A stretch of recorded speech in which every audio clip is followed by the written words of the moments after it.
Good evening. Today is Monday, December 3rd, 2018. And this is the Cabarrus County Board of Education work session and the board reorganization. I'll call the meeting to order. Our first item is actually recognizing our outgoing board members, Mr. Timbre, Dr. Robert Kirk, and Mr. Vince Powell. Mrs. Carpenter and I will come down to the podium to present the awards.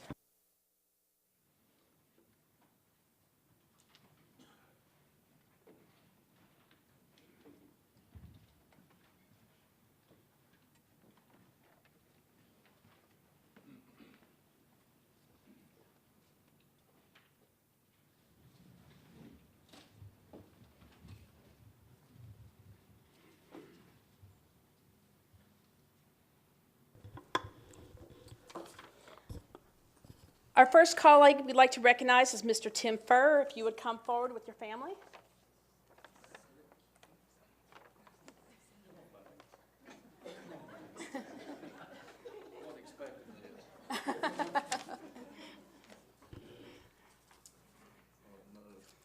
If you would stand up on the X, Mr. Fur.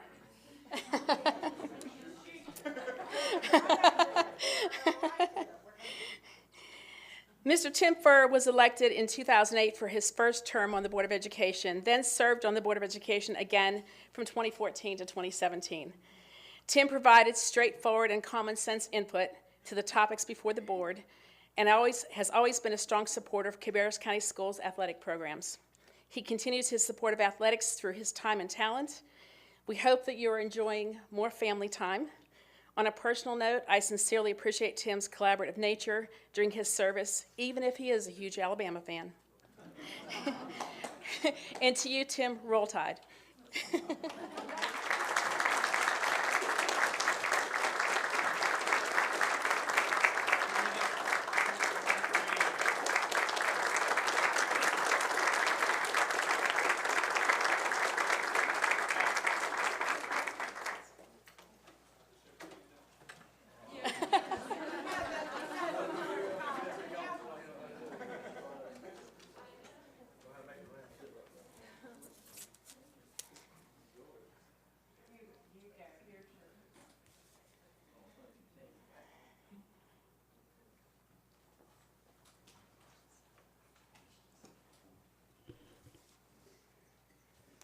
Next, we'll invite up Dr. Robert Kirk and any family members.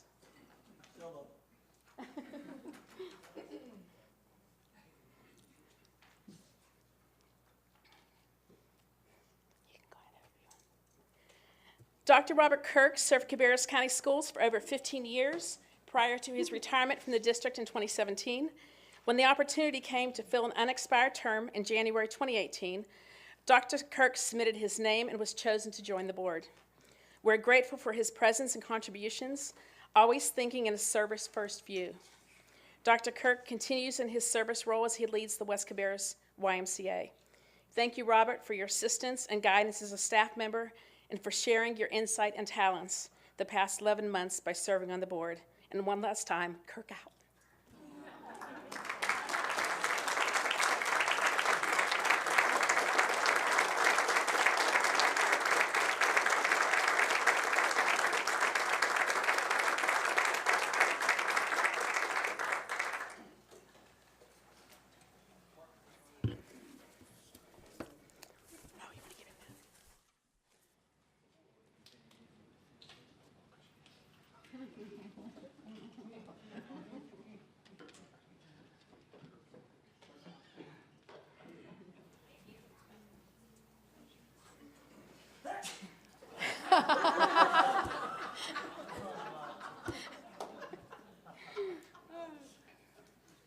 Mr. Vince Powell could not be here tonight. Mr. Powell served on the board from 2014 to 2018, following his career as a teacher and school administrator. Mr. Powell brought an educator and parent perspective to the board discussions, ensuring that we remained focused on support for teachers. We thank him for his service, wish him well with his business, and know that he will enjoy having more time for his family. So, and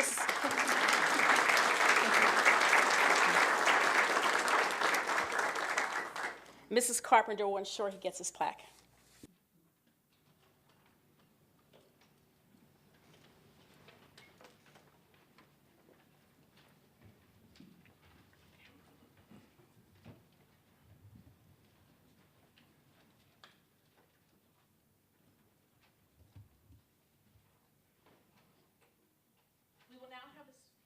We will now have the swearing-in ceremony for our newly elected board members. And we'll start with recognizing Judge Marty McGee to swear in Mrs. Carpenter. I think it's going to start with Laura first. Right, I was going to, because you're okay. returning. Oh, well, am I going to get to start? Okay. All right.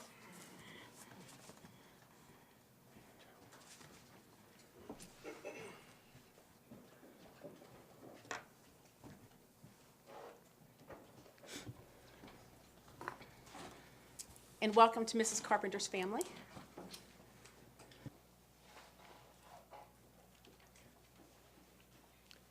Thank you all very much. It is an honor to allow me to present the oath of office to Ms. Carolyn Carpenter. If you're ready to take your oath, Yes, if you'll please place your left hand on the Bible and raise your right. Do you solemnly and sincerely swear that you will support the Constitution of the United States and will be faithful and bear true allegiance to the state of North Carolina and to the constitutional powers and authorities which are or may be established for the government thereof, and that you will endeavor to support, maintain, and defend the Constitution of said state, not inconsistent with the Constitution of the United States, to the best of your knowledge and ability, so help you God? I do. And do you swear that you will well and truly execute the duties of the office of Cabarrus County Board of Education member according to the best of your skill and ability, according to law, so help you God? I do. Thank you. If you'll please sign your oath.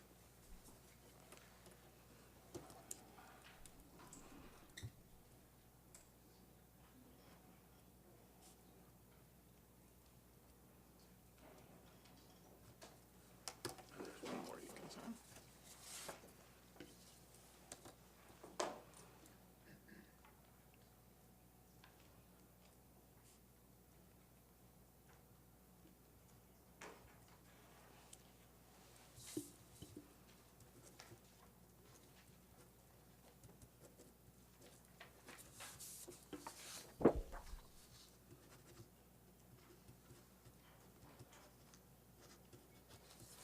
Congratulations. Thank you.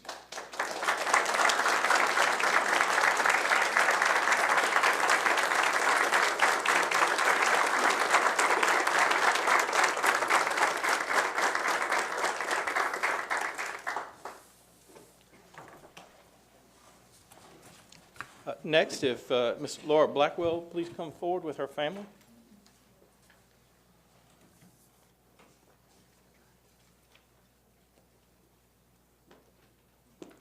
If you are ready to take your oath, if you'll please place your left hand on the Bible and raise your right.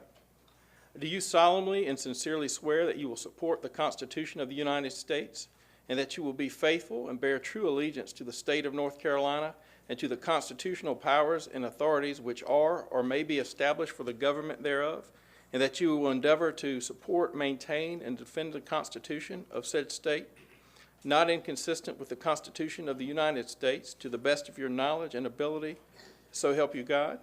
I do. And do you swear that you will well and truly execute the duties of the office of Cabarrus County Board of Education member according to the best of your skill and ability, according to the law, so help you God? I do. Thank you. You will please sign your oath, ma'am.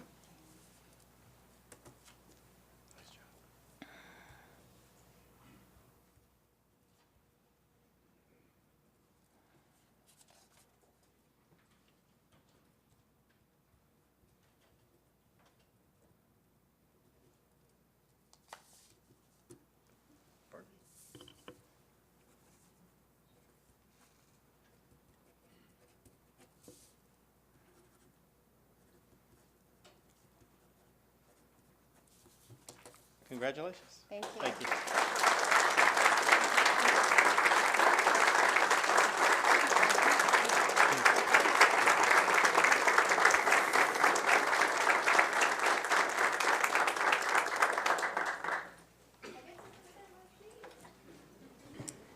Next, we'll invite Judge Christy Wilhelm up to swear in Ms. Holly Grimsley.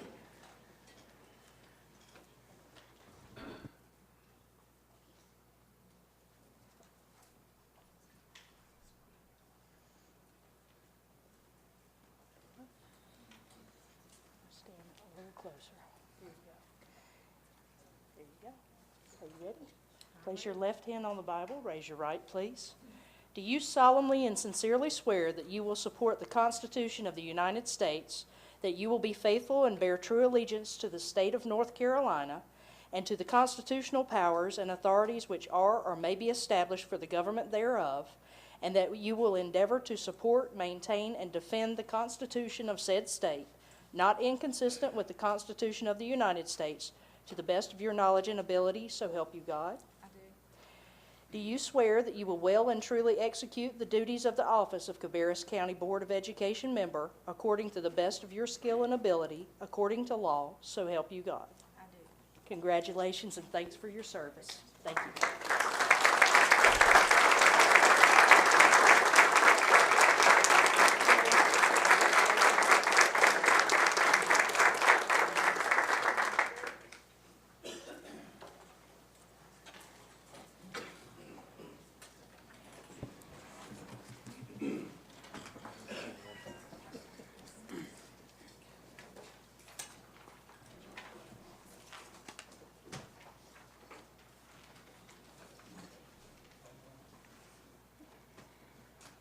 And Dr. Latta, we'll turn it over to you now for the reorganization of the board. All right, we'll try to start this process. I always get a little nervous and mess this up each year, so I'll give it my best shot. Okay, at this time, I will open the nominations for Cabarrus County School Board Chair. I would Dr. like Latter, to make a I think you can make a nomination, Holly, for Chair of the Board of the Board of Education. All right, do we have a second for that nomination?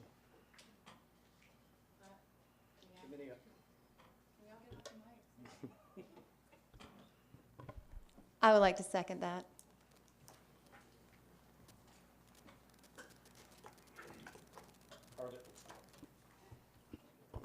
Are there any other nominations for Cabarrus County School Board? Yes, I'd like to nominate Cindy Furtenbaugh. Second.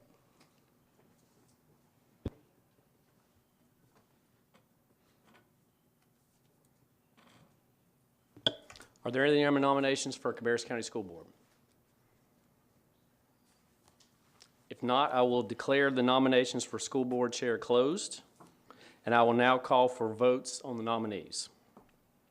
Since Ms. Grimsley was nominated first, we will vote on her first. So if we can, please, this time if you vote for Ms. Grimsley to be the School Board Chair, then please raise your hand, I guess, so we can count those. We have 3 votes. Since Ms. Grimsley did not receive a majority of the votes, we will move on to Ms. Furtenbaugh. At this time, if you vote for Ms. Furtenbaugh to be the School Board Chair, then please raise your hand.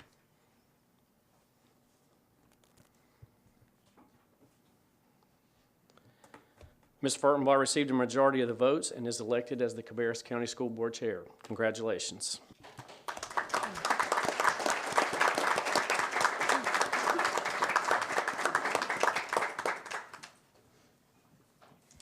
Thank you, Dr. Louder and board members. We will now open the nominations for the school board vice chair. I'd like to respectfully nominate Rob Walter for vice chair. And I will second that. I would like to nominate Carolyn Carpenter.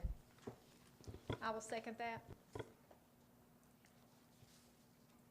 Okay, we have Mr. Rob Walter nominated and Ms. Carolyn Carpenter nominated for vice chair. We'll take the vote on Mr. Walter first. All those in favor of Mr. Walter being vice chair, please raise your hand. Okay, that is 4 votes, and that is the majority. So, Mr. Walter, congratulations. You are now vice chair for the next year.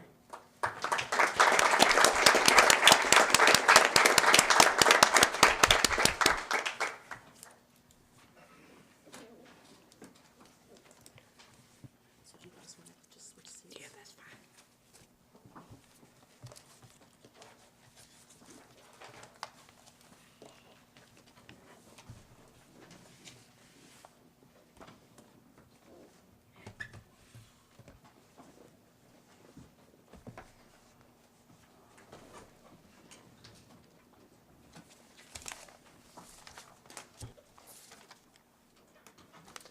I wanted to take a moment before we set the agenda and just to say that there are many talented members serving on this board, as we each bring our own unique background and skill set.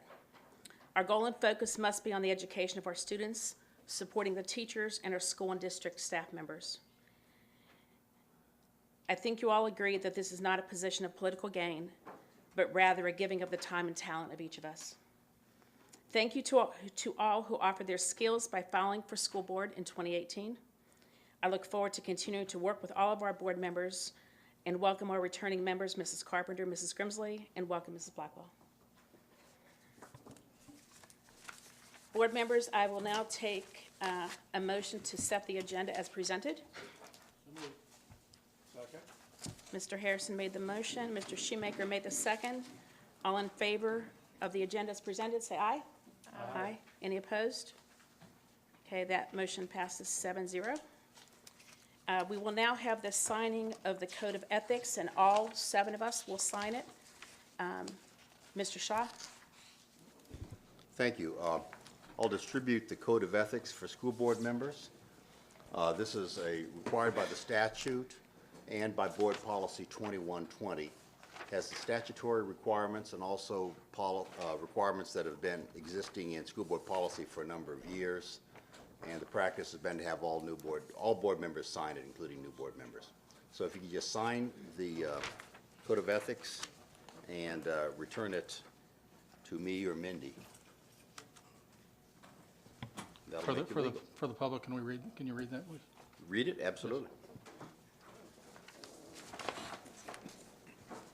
It's a lot of good stuff. Consistent with General Statute 160A-86 and Cabarrus County Board of Education Policy 2120, as a member of the Cabarrus County Board of Education, I will strive to improve public education.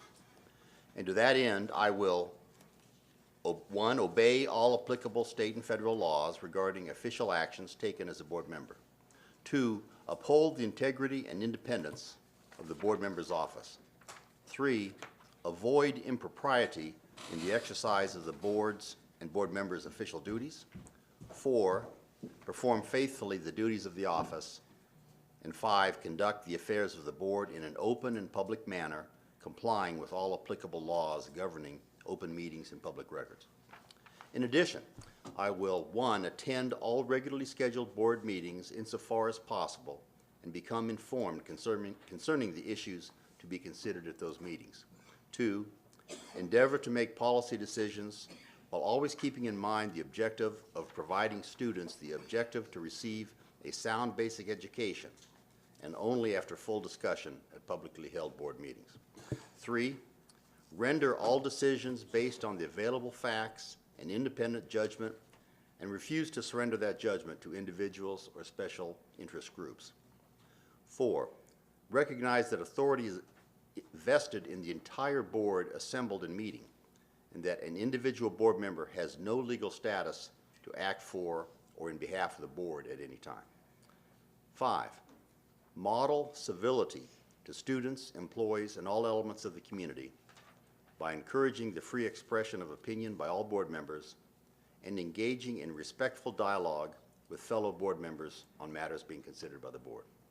6, respect the confidentiality of information that is privileged under applicable law and refrain from unauthorized disclosure of matters discussed in closed session. 7, work with other board members to establish effective board policies and to delegate authority for the administration of the schools to the superintendent. 8, communicate to other board members and the superintendent expressions of public reaction to board policies and school programs. 9, learn about current educational issues by individual study and through participation in programs providing needed information, such as those sponsored by the state and national school boards associations. 10, comply with North Carolina General Statute 115C-50 by earning annually the required 12 hours of training every 2 years. 11, comply with General Statute 160A-87 by earning 2 hours of ethics education within 12 months of election or appointment to the board. 12, Support the employment of those persons best qualified to serve as school employees, and avoid allowing personal relationships and biases to influence decision-making. 13, refer any and all complaints to the superintendent or designee. Refrain from investigating or attempting to resolve complaints received personally, but instead direct the complainant to follow the board's complaint or grievance process to resolve concerns. 14, avoid being placed in a position of conflict of interest, and refrain from using the board member's position on the board for personal or partisan gain. 15, take no private action that will compromise the board or administration. 16, remember always that a board member's first and greatest concern must be the educational welfare of the students attending the public schools. And 17, recognize that a board member's responsibility is not to run the schools, but to see that the schools are well run. Thank you. Yeah, I would just suggest that we all date it as well, because there's not a date on this one, I don't believe. Okay.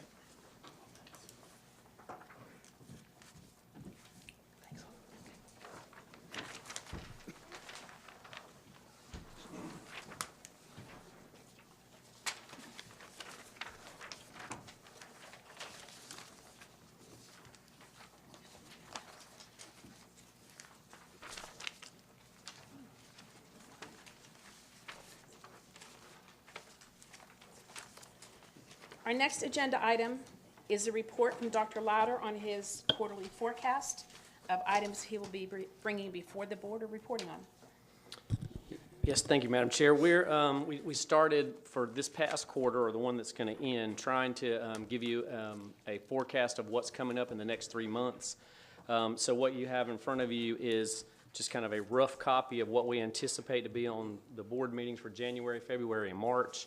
Is by no means, doesn't mean that you guys can't add to that or that you want something else on the agenda. Matter of fact, what we're trying to do is make sure you see what's coming, and then if there is something that you anticipated or don't see there, then this is certainly the opportunity for you guys to suggest that or make sure that it's on kind of the radar. So in January, budget amendments are pretty standard. Construction updates are 2. Policies, pretty much updates from the policy committee. The athletic training contract is an atrium contract that we have with our athletic trainers at the schools. It's just to update that contract, so we'll have that for you next month. Also, the safety committee has spent the last several months talking about the use of metal detectors and the possibility of metal detectors and using metal detectors at least randomly. And so that group has a recommendation, so we're going to bring that for you to discuss in January. Summer retest plan. So right now when students take their EOCs at the end of the year, this past year we did do EOCs but did not do EOGs, which is to test. It has to happen outside of the regular school year. So it's a couple days after school ends to retest per proficiency. So that plan will be in January. A discussion of the swim coach supplement that's been on the budget list for the past couple years. The contract with the YMCA actually changed a little bit and freed up some money, so we'll probably bring a discussion of should we just use that to go ahead and fund the swim coach supplement. And then the mid-year forecast or the mid-year plan, which sometimes we've called a retreat in January, should be, I think it's scheduled for January 26th. Unless we change that agenda, that has for the past few years, and I think the board, I know we just had some new board members sworn in, but the board has said they'd like the format of that half of the day would pretty much be on the 10-year plan or on future construction and growth, and the other half of the day would be on academic performance, because both of those usually can't be done in a really short amount of time. So again, right now we anticipate that's what the agenda will be unless you guys want to change that format. In February, again, budgets, Ms. Klutz will begin the budget process and kind of I think she's already sent the dates, or at least how it's going to work, but going through that as we begin our budget for next year. Budget amendments are pretty standard. Construction updates and policy. 10-year capital plan, as we said, will be part of that. And then right now, the vote for realignment is scheduled to be brought to you guys at least in February for possible vote, I think, after that, correct? So right now, that's when it's scheduled. That's something you guys are going to talk about. And then in March, again, budget amendments, construction policy, and in March, the audit contract selection is when we've done that, so that'll be brought to you guys to look at. Are we going to change auditors? Are we going to go through that process? So again, if you have questions specifically about that, if you have something that you thought was going to be there that you want to make sure that we've left off, or something that you think needs to be there, then please let us know and we'll work on that. Or is there any other discussion, I guess, of the forecast? Okay, any questions or comments, board members? Okay, it does help to set an expectation and know things aren't forgotten. And certainly if you get home or, over the next few months and see something or say, hey, I really have a question about this, then we may not always do that in a board meeting, but we'll at least try to get you, there's multiple ways that we communicate with you guys to decide. We'll obviously consult with the chair and the vice chair. Do we want to do that by email? Do we want to do that in a meeting? However you guys choose. But certainly send us if you have questions. Okay, thank you, Dr. Louder. And I need to regress on the agenda a moment because we went through great detail to discuss recognizing our guests at the reception, and I completely bypassed that after we recognized our outgoing board members and jumped right into swearing in. So just wanted to thank those from the community who came tonight. We'll start with the Cabarrus County Education Foundation. Amy and Bobby, if you'd like to stand, thank you for coming.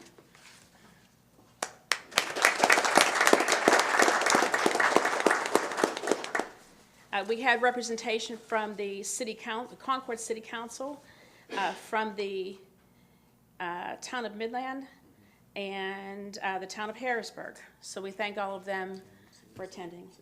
Was there anybody else? City of Concord, yeah, JC was here. Yeah. Okay, so we thank them for joining us tonight. And I know the commissioners have their first meeting of the month as well and had their swearing in tonight. I'd also like to recognize Deputy Luke Zabo in the back, and they were laughing that I knew how to spell and say your name. Deputy Zabo is at Northwest Cabarrus High School. Okay, next we will move to agenda item 7.02, an update from Mr. Shoemaker on the Beverly Hills School Site Review process. Yes, let me, first, before I get started, I would like to say a big thank you to our board clerk, Miss Melinda Abbott, most comfortably known as Mindy, and she really helped me at the end to try to pull this packet together and get it out there. We sent the packet to 11 architects that had previously submitted proposals to us in the past. We also advertised it in the Charlotte Observer and in the Concord Independent Tribune this past weekend. The packet can be found on the board website. That is under Cabarrus County Schools Board, and then you'll see a RFP for, and the entire packet is there. Just quick, let me review the dates that are set up in the packet. The first one was of course, the November 29th date, which we got the letters mailed on November the 30th. And so they'll be going out, and like I said, the advertisements were in the paper this weekend, so that met that goal. The proposals are supposed to be back on December the 13th at 2 p.m., which is a Thursday. And then by the following week, that Thursday, we'll need to shortlist that, or we'll need to just decide if we just want to deal with the submittals as they are. So we have the option of doing a short list and then doing interviews, which if we decide to do the interviews, they would be conducted somewhere during the week of January the 7th of the proposals that were submitted to us. Then on January the 20th, we'll provide a recommendation to the board. And then on the February the 4th, we'll provide the contract to the board. The board will have to approve that contract, so we expect it probably takes a couple, that meeting as well as the business meeting. And then hopefully after the business meeting, which will be on February the 11th, then we would submit the study to be performed and completed by March the 25th, and in the board work session on April the 1st. So we would see the proposals in the board session on April the 1st. That would give the members of the committee a little bit of time to go through the proposals the proposal of the study, and ask for any possible tweaks or clarifications that we think we need from the party that's awarded the proposal research. So our hope is that the board will approve it, and then the following board meeting, which would be the April 8th meeting, we would then approve that and then submit that to the commissioners and then roll that into the 10-year plan. But that may not all happen after we receive the submittal. The board will take its time and do what it has to do when it does it, so. Yeah, and always carefully evaluate the needs for other capital purchases and where this will fit in. So, so any So, questions?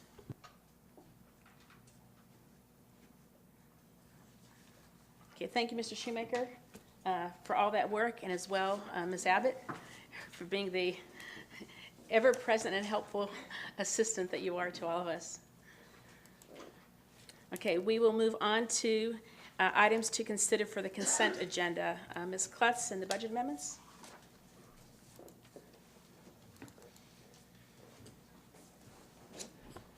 Yes, we have, I think, 3 budget amendments for you today. We'll start with the state. The first you can see is an increase in our state allotment for connectivity. Dr. Probst was expecting those dollars. The next one, the bottom one, actually is the allotment is actually a reversion. Oops, where are we going?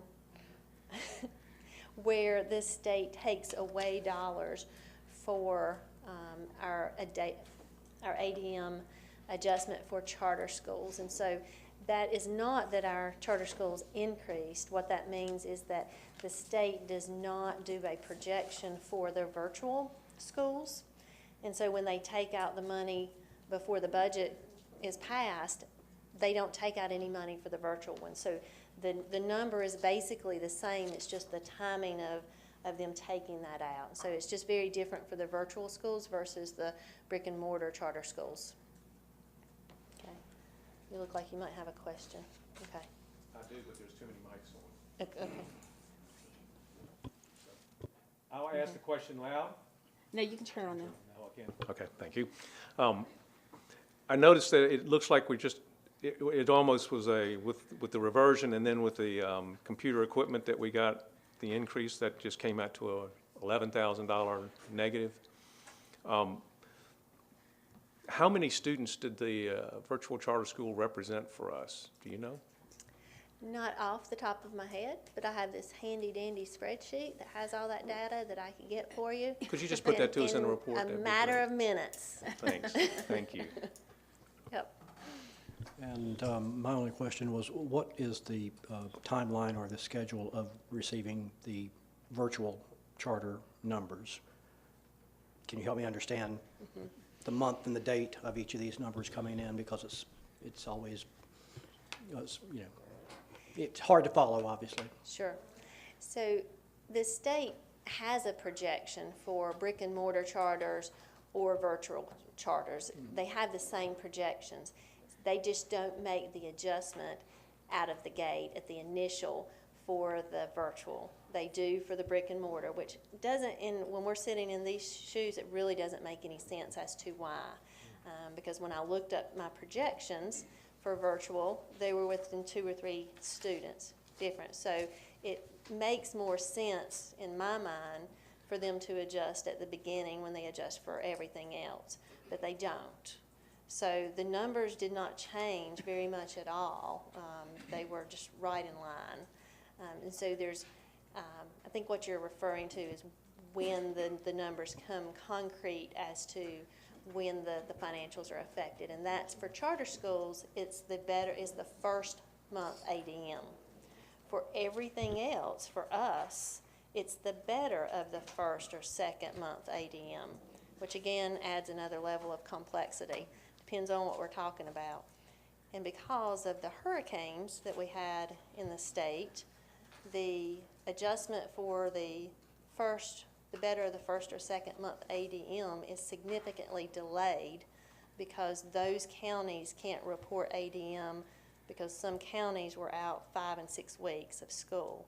So that adjustment isn't going to happen until probably January. So it's significantly delayed. Do we have to float something in the meantime, for lack of a nicer way of putting it? No. So if we were growing faster than what the state projected us, we would be floating. In this year, we're not doing that, so we're okay. So we're most likely gonna have a reversion of a little bit, and so they're just delaying that, and that's okay. If there's a positive this year, that would be it. It's just a delay. And we would see that reversion in the 1st of February? Probably. By the time DPI gets it to me and then I get it on a schedule to you guys, it's probably going to be February. So, but it sounds like you did anticipate, obviously, for this We did. charter school funding. We did. It's very closely aligned with what we expected. Okay. Okay. We'll move on to the next budget amendment, which is our federal budget amendments. Small adjustments from planning to actual and a couple little transfers there. Not big dollars. If you have any questions, I'll certainly be glad to answer those.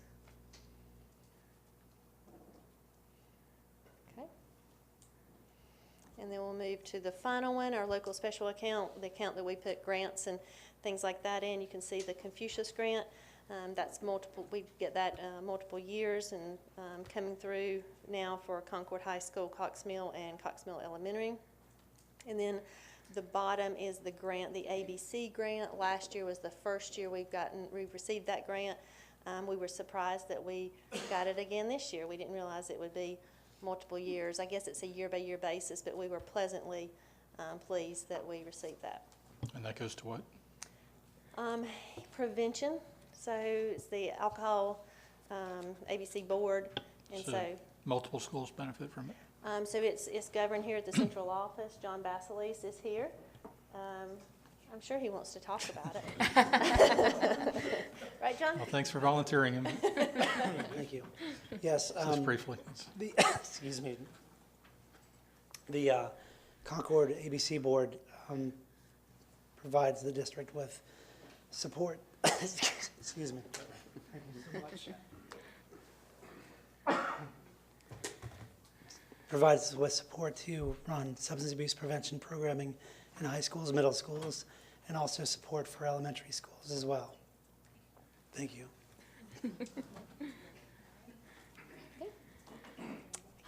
Board members, consent agenda for the budget amendments? Yes. Okay. Thank you. Next, we'll have the Cabarrus Early College academic calendar, and this is for both schools, right? Yes, ma'am.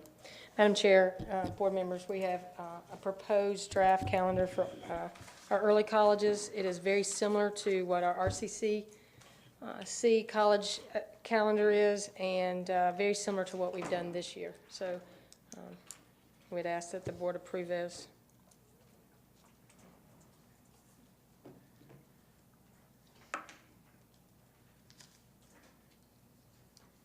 And I'm just looking, graduation. Will it be with Rowan? Because usually they get their associates before high school graduations, right? Correct. Okay. I'm not sure of that date, but I can find Yeah, out. and it doesn't need to be on our calendar because Rowan sets that, so. Actually, I may have it. Let me double check. Any questions on the calendar for the early college programs? Just a different Oh, there it is, May 16th. differences between, our standard calendar. They start earlier at the early college, right? Yes. Like about They start actually before RCC does in general, but they definitely have to start before us because they finished before their first semester before the holiday break. And then their spring break is on the RCC schedule and not our Correct. schedule, so it's a whole month earlier. Correct. Okay, thank you. Okay, consent agenda, board members? Consent? Okay. Thank you, Ms. Reimer. And next, we'll go into our monthly any more policy revisions. First, we'll have the policies for first reading. So we have 5 policies tonight for first reading. Policy 2123 is a board member opportunities for development. This was a board request for change, and it was to clarify the time for board training to be a calendar year versus the academic year. Policy, do you want to do one at a time? Or? Yeah, the addition is not in this copy. So maybe Mindy didn't get a chance to update it. It was just like another phrase after it. I think we did change it. Is it posted now, Mindy? Yeah. It Okay, is- maybe I may have had it open before. Yes, ma'am. Okay, so it's not on the copy that's brought up in here. Okay. Can we switch that? Okay.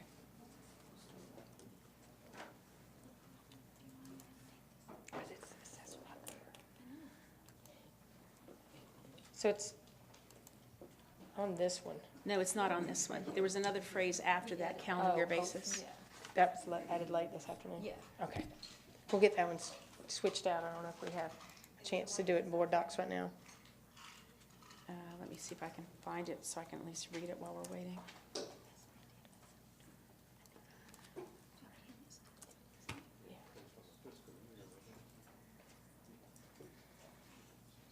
Oh, thanks.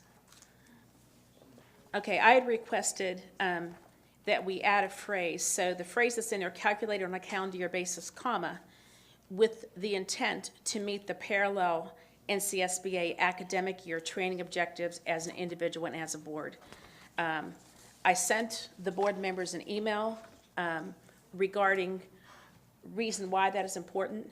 NCSBA, our professional association, does board recognition, governs recognition to individuals and to full boards based on the academic year. They do it on one schedule because some boards elect their members in May or June, and some do it in November like we do. So they had to pick one. And the budget year is July 1st to June 30th. So that's how we spend money on training. So I want to make sure that we have an easy way to count, which is by calendar year, but yet have the opportunity to track it to try to get the recognition as well. And the recognition for NCSBA, it may seem trivial, but oftentimes, and those who have been on the board, and Holly, you'll remember this, that NCSBA will pick people for their committees based on if your board has been active and has shown the interest in learning and whatnot and is up to date on all of the topics. So we want to make sure our board members are considered. Mr. Shoemaker was just recognized and selected to the board of directors, but there are other committees that board members may be interested as well. So I just want to make sure we don't lose track of NCSBA's goals. So can you just restate that additional?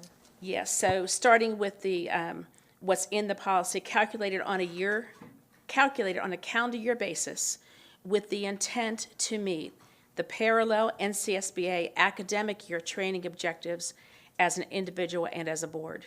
So NCSBA asked to be included in board recognition that every board member get at least part of their 12-hour goal each year. So for example, we had a training session this past week. We could all get our 2 hours for this year, so we're already, if you will, current for this year. And therefore, our board could be recognized for what they call a Silver Bell Award. If every board member gets the old requirement of 12 hours in an academic year, that was changed a few years ago to be 12 hours every 2 years. But if we each still get the old requirement of 12 hours, we get a gold bell. So it just shows that we're working, one, as a team, we have a desire to learn and to be publicly recognized for our achieving our goals. So.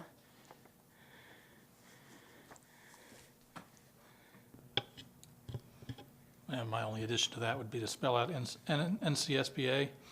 North Carolina School Board Association. And if there's some type of a link that people can go to, like I'm sure they have a website, just a reference so they can see what that is. Yeah.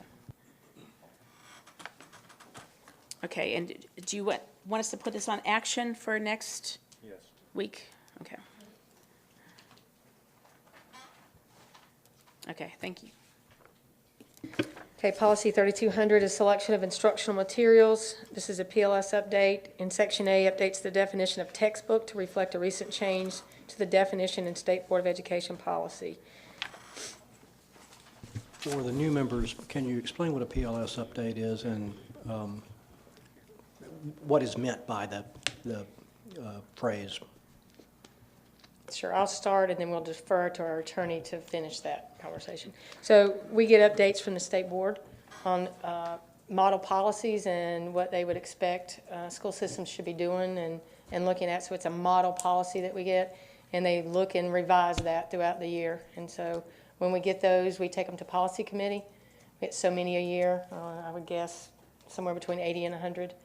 And we take them to policy committee. We have a large committee that looks at them, looks at our practice, looks at everything we're doing, consults with the attorney to make sure that, you know, if we don't go with that PLS update, are we within the law to do that, and then we bring it to you guys. So I'll have Mr. Shaw.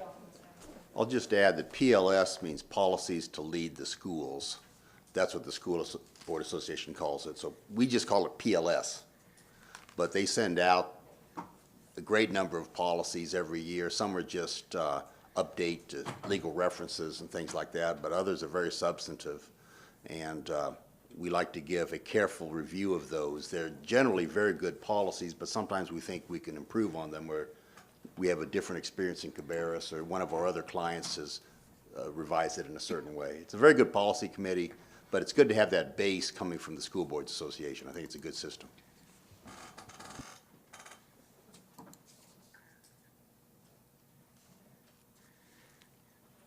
Okay, any question on 3200? Okay, consent? Policy 3565, 8307, Title I Program Comparability of Services, changes the Title I Coordinator to Title I Director throughout, adds information to Section D intended to address the requirement that an LEA have procedures that include the measure and processes used to determine whether schools are comparable, and then includes other minor changes. This is a new policy, by the way, it's not an update. Okay, that's why it doesn't show any changes. Correct, new policy. Any questions? Consent agenda? So who is our Title I director? Miss Oliphant, Angel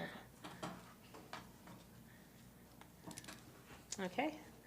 4316. 4316 is dress code, student dress code. It adds internal and cross-references to policy 4328 around gang prohibition, and substitutes receiving disciplinary consequences for being punished in the last paragraph. Yeah, and I think it did already move that for information on gang-related attire, right, down to number 4. Yes. That was a request by Mr. Walter when he reviewed policies. Did I send you that one? Okay. I'll send you that one. So those were changed today. We just didn't get them in. Yeah, all it is moving the red font down to after number 4. So it's no change in wording. Okay. Consent? Any questions? Okay. And policy 4400, attendance, in section D, adds information pertaining to the absences of students experiencing homelessness and updates legal and cross-references. This is our current practice as well.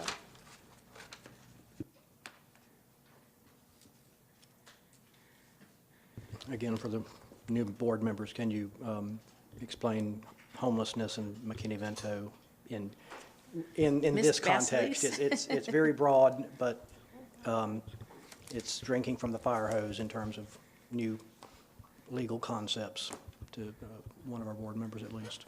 Yes, so. And I always appreciate the refresher, quite frankly. Yes, and I may ask Mr. Basley to come join, but many of our students do not have a residence in which they live, and so therefore we have a process that's both federal and through their state, both, where we identify those students as McKinney-Vento students, and with that comes quite a few different ways we kind of handle things, whether it be transportation or whether it be attendance, or, you know, how do we support those families and our kids that are most at risk. So a lot of those policies that you'll see wrap around those supports for kids. So if Mr. Basley wants to add anything to that, he certainly can, if he can.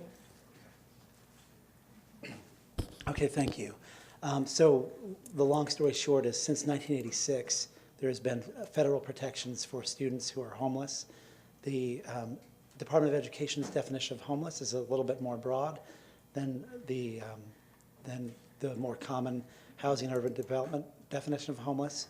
But the bottom line is we know those students are at the greatest risk, so districts are required, they're compelled to ensure that students have a way to get to, succeed in, and remain at their schools despite their homelessness. So another way of thinking of it is as the foundations, one of the core foundations of their lives might be in flux, resulting in homelessness, something like school can remain a stable source of success for them.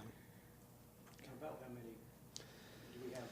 So, sure, it does fluctuate some. In the last 2 years, we've been just under 450 students, or just under 450 students. I think last year we were at 434, and the year before, I believe, it was 444. So I'd say that since the housing crisis and since the economic downturn that occurred towards the beginning of the decade, we saw a large increase around that time, and then it steadily rose, and it just has been slow to come back down. Thank you. Yes, ma'am. I have a question Yes, here. ma'am. I mean, we've got a list, and there was a situation that had come up, and I know, and this may be the policy that my little question needs to fit into, because I was going to ask for a policy to be brought back up, because, and she's scratching her head and she's saying, oh, no, don't let her bring this one up. But because I was going to ask it, because I had a situation where a parent had questioned me, and this parent had gotten a note for their child to be excused. Now, we excuse a child if there's a death in the family, okay, if there's a death. Okay. And this was a situation where the mother had a child and the child had died, and they, and that had been in the past. Well, then this mother had gotten pregnant again, and they wanted this child to come to be at the birth of this new child. And so they got the doctor to write a note to excuse this child to be there at the birth of the new child.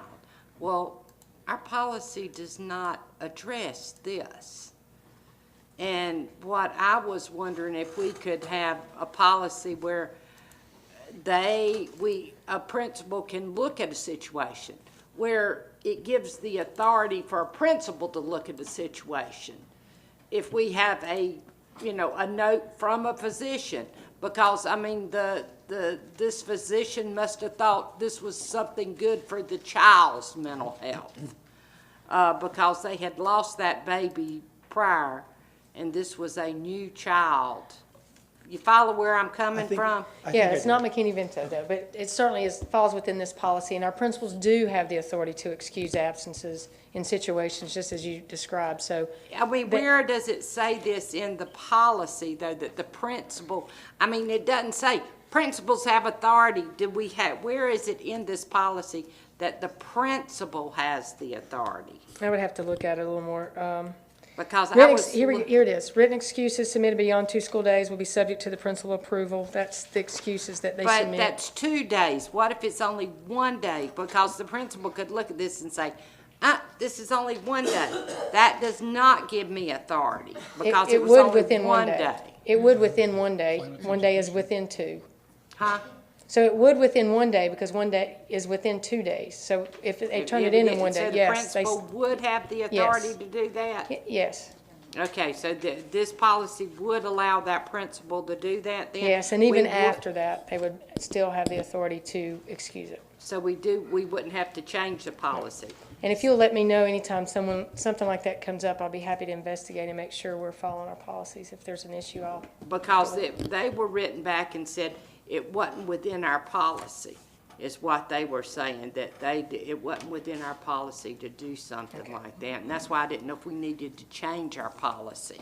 And that's where my question. If you'll give me that instance, I'll certainly look into it for you. And if there is an issue with the policy, we'll take it back to policy committee. Oh, okay. So for this policy as presented regarding the updates to the homeless students section, are there any questions? Can we move it to consent? Okay. Thank you. So Mindy, we'll have the first one, which will be action, and the bottom 4 will be consent next month, or next meeting. Okay, then we will go to 8.04, policy revisions on approval for second reading. Okay, we've had no communication concerning these policies, so if you have further questions.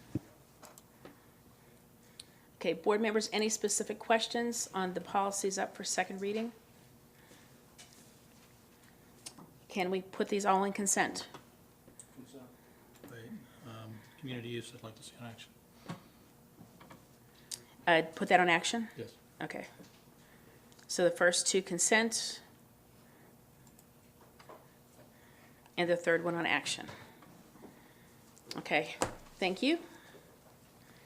Our next agenda item, 8.05, regarding Hickory Ridge Elementary School and a change order. Good evening, board members. I'm here this evening asking for approval of change order number 4 for the removal of mass rock at the Hickory Ridge Elementary School site. This change order will be funded by the approved budgeted contingency funds from Cabarrus County in their September meeting. Mr. Cohn, I see it says on Leitner's letter, it says change order number 7. Do they count change orders in a different numeric way, perhaps? That would be a typo. Oh, okay. So there is a second attachment that was added today. If you looked at the agenda last night, it just had the cover sheet for the change order, and then Mr. Cohn provided the actual change order that describes what the updates were.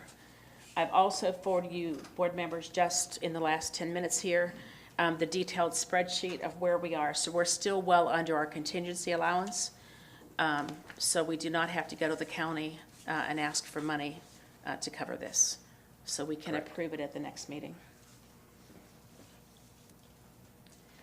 So any questions? We expected this to be coming, and we had previously acquired the money for it. I just have one question. Mr. Cohn? Yes. Have we gotten out, have we finished with the rock? Or how much more do we estimate that we have to deal with? We believe we are done with the mass rock, Mr. Shoemaker. We feel like we will encounter some trench rock once we begin putting in infrastructure, storm water pipe, some of the utilities under the parking areas where we've taken care of the mass rock. But those areas are beyond the mass rock? They are, so our specifications allow them to blast 1 foot below subgrade for the mass rock removal. Anything below that is on them. So they try to be very prudent on that spec. And then as we install the stormwater pipe and they encounter rock at that point, then it becomes trench rock, and it's a different rate than the mass rock removal. Okay. And so we will encounter trench rock, I feel certain. So we will see another cost change notice? Yes, sir. Or very probably? Yes, sir. Probable that we'll see it. Yeah, I don't know if it'll be in January, probably maybe February, kind of depends on the weather and how quickly they can get to it. All right, thank you. Ms. Grimsley? So, Brian, is that change order numbers inaccurate? What number is it? This is number 4. Number 4. Thank you. Yes, ma'am. Any other questions? Okay, can this go on consent? Next month, or next meeting? Keep saying month. Consent. Okay, thank you. Thank you. Thank you, Brian. 8.06, HVAC renovations. We'll welcome Mr. Taylor. Good evening, board members.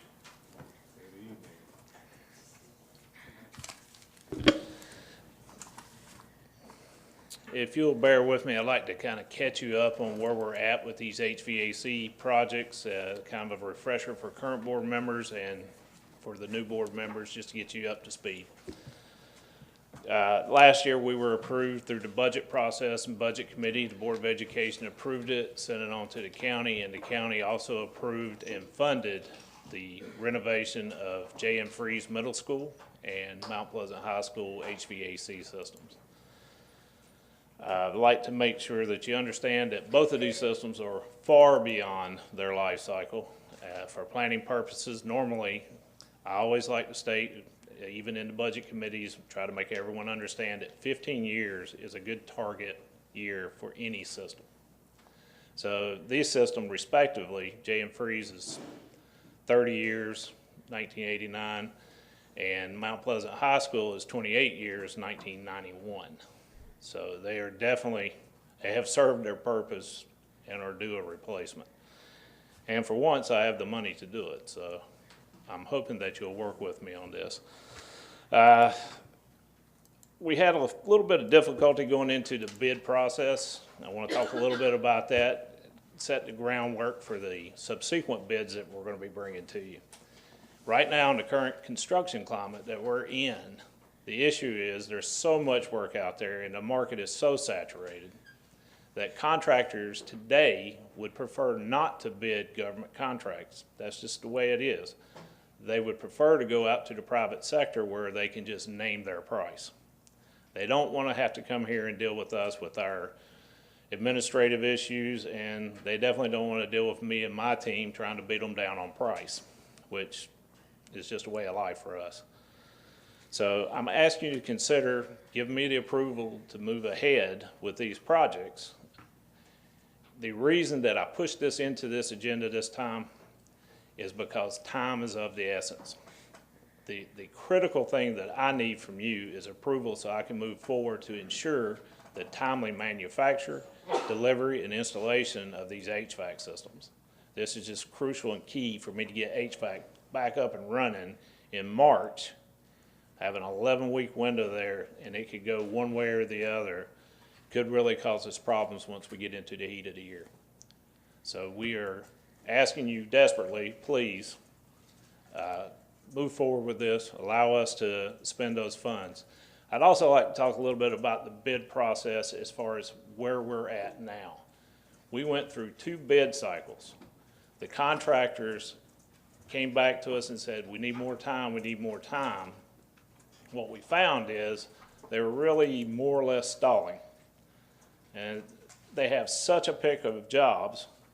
Whenever we came to the actual bid dates, we received 1 bid each time. Mind you, by the time we finished all the engineering and design on these systems, which are required by state statute because of the dollar amounts involved, we had already expended 2 to 3 months. And now we're 4 to 5 months into this year, and we're getting further and further behind. Not only do we have the deadline for getting the HVAC back up and running in March, we're also running into the fiscal year, and it's putting a crunch on us. So I really need you to work with me on this and the subsequent phases coming up. One of the strategies we're using is bidding these out in phases. We're breaking up into smaller pieces so that we can attract more bidders and not run into the problems that we did. We really believe that by bidding in small packages or phases that we can get the bids in a timely fashion and get a more reasonable rate. We literally received bids of twice what were budgeted for these HVAC projects. It was, I'm sorry, but it was completely ridiculous. It's not anything that in good conscience I can accept. I have to find a better way and use that money responsibly. So what we came up with is going directly to the manufacturer. This has several advantages. One of those is you're cutting out the middleman. We know we're getting the best price. Not only do we know we're getting the best price, we had each one of the major manufacturers, all 4 of them, Daikin, Johnson Controls, Train, Carrier, who ultimately won our acceptance, came in with the lowest price through their pre-bid contract vehicle. Some of you may not be aware of what a pre-bid contract vehicle is. That would be U.S. Communities, NJPA, both of those we've used before for other items in this system. Many school systems, many government agencies use these pre-bid contract vehicles. They do all the work for you. They do all of the administrative, all of the advertising, all of the bidding. So that's not something that we have to expend our time and manpower doing. So I can tell you, you're getting your best price in here. If you've had a chance to take a look at those proposals, you're not going to get a better price than that. I want you to also pay attention to alternate 1 that we're asking you to accept. Alternate 1 is for 10 years of preventive maintenance service. I cannot hire a personnel or a technician for 10 years at $3,000 a year to maintain these systems completely the way that the manufacturer will. You're not going to get better service than that. It's just not possible. So with that, I would like to see if you have any questions. So, Ms. Taylor, what was our budgeted amount to start with for Carrier? I mean, it's not for Carrier, for Mount Pleasant High School. Total amount, ma'am? Yes, because I'm just wondering, is this bid within budget? So Oh, we don't have the budgeted amounts on here. It's well within budget. We're at just over $4 million on the Mount Pleasant High School and just over $3 million with the J. and Freeze Middle School. Okay, so we're only seeing a piece of this. Yes, ma'am. So how many phases will there be for Mount Pleasant? Right now, I believe there will be 6 different phases. Now, that can change as we go along.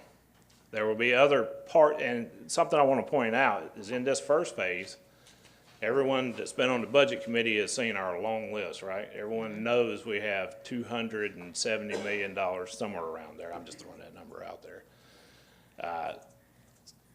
$270 million worth of projects. Well, in doing this, in order to bring that system up to code, we're going to have to upgrade the fire alarm system. So within this project, we have opportunities to gain ground on our deferred maintenance. And that's what my team is doing, is ensuring that every opportunity we have, we are spending the taxpayers' money in the best way possible, getting the most that we can get for the money we're spending. Okay. Board members? Questions? Yeah. Mr. Taylor, number one, thanks for thinking out of the box and finding a better way to get us this equipment. As you said, though, there's more equipment yet to come. Without the other projects going forward, will you have to have more projects be completed before the end of before the end of June? Do you have other projects that you have to get completed in addition to this one before the end of June? Dealing with these 2 schools? Related to the HVAC, sir? Yes. No, sir. We very carefully planned this so that each phase will build on the previous phase. So, and I hope I'm getting your question correct. Well, you had said that there's close to $3 million or something. Yes, sir. Worth of projects that need to be completed to make one of these schools whole or both of these schools. I'm not sure which one how you were referring to that. But this is a standalone project. If nothing else comes down money-wise for you, this project will make the school better in its HVAC capacity, both schools better in their HVAC capacities to cool and to heat. Is that correct? Yes, sir. Every phase will increase the efficiency of the operation at that school. But it's standalone? Yes, sir. Okay. That's really what I wanted to see. Each stage on its own, or each phase on its own, will increase the efficiency and will not interfere with the operation of the school. However, I want to point out, we are funded with enough to complete the entire projects. Okay. I foresee no problems with us completing those projects. And as much as we've worked together, you guys know that I will not let you down on that. So in calculating the alternative 10-year preventive maintenance plan for $30,000, I'm not sure what it costs to get a chiller tech in here. Let's just assume $100 an hour, which is probably not too far off with his truck and everything. That's about 30 hours worth of service each year that we would get. And this is a fixed price for 10 years, so inflation doesn't enter into this price on our side. It does on their side. Is that correct? That's absolutely correct. Within the first 5 years, they will probably expend the hours that you just quoted. Within the 5 to 10 year range, we will probably double and triple our return on investment easily. Thank you. Yes, sir. The 10-year service, by the way, is not the warranty. The warranty is separate.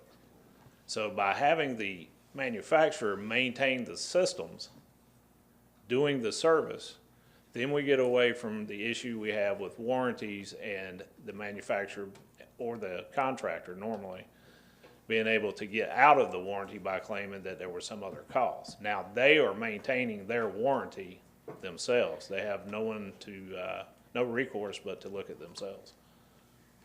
So one other question. The systems that you're replacing are really old. I think I saw that you had noted that one of the systems had refrigerant that's no longer sold on the market, and R11.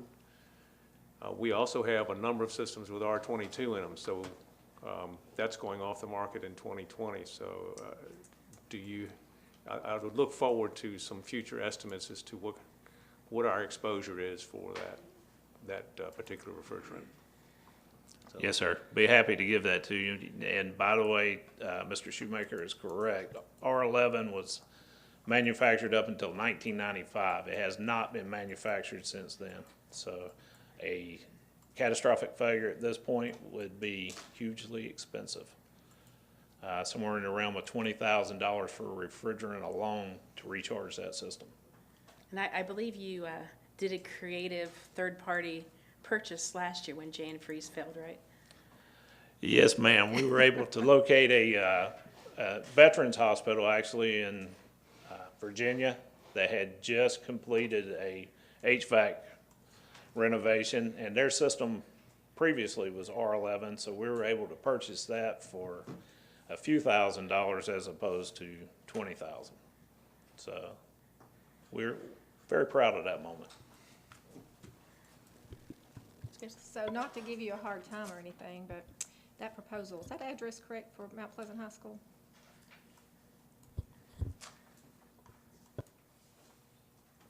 Alice's Walkertown.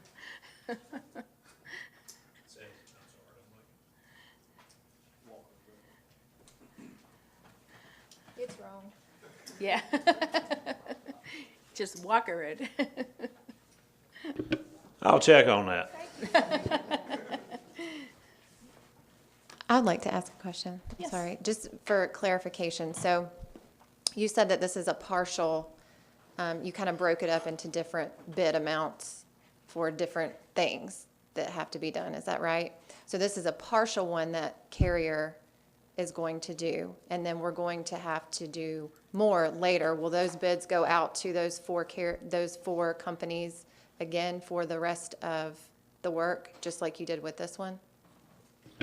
That's a good question. Yes, ma'am. Parts of it will. Some of the phases will. Some of the phases will actually go out to even more general contractors. The selling point or the reason for going with manufacturers on the first two phases, they supply the equipment. So a contractor would have to purchase this equipment from the manufacturer. It's not even reasonable that a contractor would be able to purchase this equipment at a lower price from the manufacturer, the people that are building the equipment. And that's the purpose of that pre-bid contract vehicle. So my question is then, will at any point that void the warranty that we have with part of it being done, let's say with Carrier, and the other part of it being done with Train? Is that going to have some kind of issue with the warranty that we're going to purchase on the equipment? That's another good question. The answer is no. It will not affect it in any way, shape, or form because the equipment that we spec'd and are changing out right now affect the chiller equipment only. So it's the chilled water cooling towers, it's the chiller itself, the pumps, and the controls for the chiller. So that is all going to be Carrier. The next one will involve the air handling units. Those items will be whatever company uses or wins that bid as well, and they will all be compatible. We're also speccing out one particular, for standardization and compatibility reasons, one particular programming for it and building automation system that it will tie into. So that will keep everything standard, and no, it will not void the warranties. It's a good question. Will the preventative maintenance, say we're doing this preventative maintenance for just the chiller, will this be another expense that we should expect to have for all of the pieces of equipment that we're gonna have to purchase. Will there be preventative maintenance? So this is $30,000 of preventative maintenance for the chiller, but then we'll have, let's say, $40,000 of preventative maintenance for whatever other piece of equipment that we're gonna do for the phase 2, phase 3, phase 4, and so on. So if I'm understanding your question correctly, in the next phases, there may be another agreement for service on that. It's a win-win if we're getting it at that price. And that's one of those, we have to look at each individual phase and the price that comes in and determine. And that's one of the things my group I'm very proud of. The facilities maintenance department is very good at analyzing and determining what we need to do versus what we need to contract out. And that's how we manage the money, and that's how we get the most for the taxpayers and the students. Okay, thank you. All right. Have we seen the phasing plan? I'm not sure that you have. I can provide that for you if you would like. I'd like to see it. Yeah.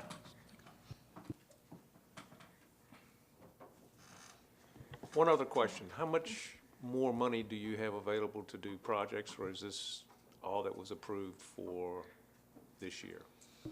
Another good question. We were approved this year for 2 HVAC projects, very large HVAC projects. So, you know, when you look at the scheme of things and all the work that we have to do, all the deferred maintenance that we have, you have to realize that 2 complete HVAC renovations, which, by the way, this is the first complete HVAC renovations that Cabarrus County Schools has done. We have replaced pieces, we've replaced parts. I believe years ago you received QSEB money. We did a lot of partial replacements. We've never replaced an entire system. This is very big for us. This is very, very important. And it's very important that we succeed at this.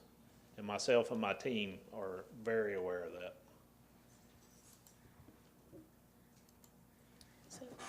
Oh, good. Action? Well, that's something, it's on here to be considered for consent, but I'm thinking maybe it should be an action because of the major purchase. Everybody okay with that? Yes. Okay, so we'll do this one on the action agenda. Thank you, Mr. Taylor. If you can send out that phasing plan that Mr. Walter asked for. Yes, I think ma'am. that'll help to understand the bigger picture. Thank you very much. Okay, thank you.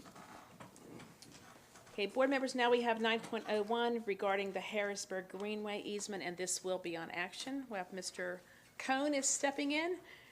Yes, Mr. Louder had to make a mad dash for the county commissioners meeting, so I'm going to fill in for him as best I can. I will preface this by saying he's had quite a bit more conversation with the town of Harrisburg regarding this interlocal agreement that they are requesting your approval on. I believe the documentation was uploaded into board docs, the agreement itself, the map which you have seen, and the agenda item that Daniel Stein had provided, I believe. And again, I'll be happy to try and answer any questions you may have. Yeah. And board members, I sent you an email with a little bit of a Q&A in it to give some more background to this. Mr. Shaw, do you want to share anything about the interlocal agreement which you've reviewed? Well, generally, I thought it was a pretty good agreement. The 2 issues I had was I wanted to make sure that the town would actually prepare the easement for my review rather than me having to do the easement just to save the school board some money. It's really a town project, so I think they should do it. And Mr. Louder confirmed that the town would do that. The second piece was just to tie in the fact that we should make sure that the Board of Education is involved in approving the final alignment or location of the easement. And it wasn't perfectly clear for me that that was the case in the agreement. I think that's the understanding. That's what's meant. Yes, sir, it is. I believe. Yeah, well, it's a three-party agreement, and all 3 parties should have representation as it relates to the design of the greenway. So it states that the easement will be located as described in the final adopted Back Creek Greenway Phase 1 alignment and feasibility study. And I didn't know how that was going to come into effect. How is that study going to be performed, and what's the Board of Education's role? in that, you know? It's my understanding, Mr. Shaw, that the study would be handled entirely by the town of Harrisburg, and that we, as Cabarrus County Schools, would have input as it relates to where it crosses Hickory Ridge Middle School and Hickory Ridge High School. I know the agreement also, makes reference to trying to minimize the construction of this greenway in floodplain. Well, if you've looked at the maps of Hickory Ridge Middle School, the entire back portion of our property is in a floodplain. So it's, they're going to be, there's going to have to be give and take as it pertains to the design of the greenway itself. And my only concern is that the board have input, but also the final opportunity to approve the easement or the location before it's actually done. Yeah, I agree, and I had actually asked some questions myself. I wanted to make sure that we had a representative from the district and/or from the board to say, gosh, that little change in plan because of wetlands perhaps would be moving a little bit too close to the school, and even the construction timeframe, and how it might affect the school day depending on, they would try to stay away from the school day, do it predominantly over the summer and so on, but just in case, to have someone who is concerned about the school. So it sounds like a great project, though. So any questions, comments? This one will be on action. Yeah. I just have a quick question, and this may be something you can't answer, Brian, but do we ever think that would be 5K user-friendly? If there's any discussion with that? For road racing, I would probably think it might be, yes.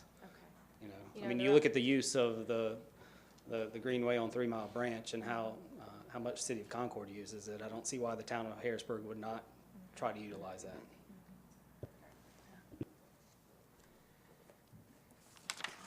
Any other questions? If something comes up, please email this week so Mr. Cohen and Mr. Lauder can check into it. Thank you. Okay, thank you, sir.